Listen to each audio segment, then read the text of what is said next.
BJP ಹೀಗೆ ಮಾಡಿ ಹರಿಯಾಣ, ಬಿಹಾರ ಮತ್ತು ಮಹಾರಾಷ್ಟ್ರದಲ್ಲಿ ತಮ್ಗೆ ಗೊತ್ತಿದೆ. ಮಹಾರಾಷ್ಟ್ರ ಇದು ಬಿಹಾರದಲ್ಲಿ ಇನ್ನೇನು ಎಲೆಕ್ಷನ್ ಒಂದು ವಾರಕ್ಕಿದೆ ಅನ್ನುವಾಗ 10,000 ರೂಪಾಯಿ ಕೊಟ್ಟುಬಿಟ್ರು ಮಹಿಳೆಯರಿಗೆ.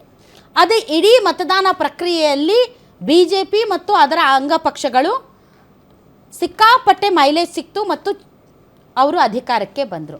ವೆಸ್ಟ್ ಬೆಂಗಾಲಲ್ಲಿ ಏನಾಗಿದೆ ಅಂದರೆ BJP ಸರ್ಕಾರ ಇಲ್ಲ. ಅಲ್ಲಿ ಯೋಜನೆಗಳ ಮುಖಾಂತರವೋ ಇನ್ನೊಂದರ ಮುಖಾಂತರವೋ ಮಹಿಳೆಯರ ಮನವೊಲಿಸೋದಕ್ಕೆ ಅಲ್ಲಿರೋದು ದೀದಿ ಮಮತಾ ಅವರ ಸರ್ಕಾರ. ಹೀಗಾಗಿ ಮಹಿಳೆಯರನ್ನು ಆಕರ್ಷಿಸಿದರೆ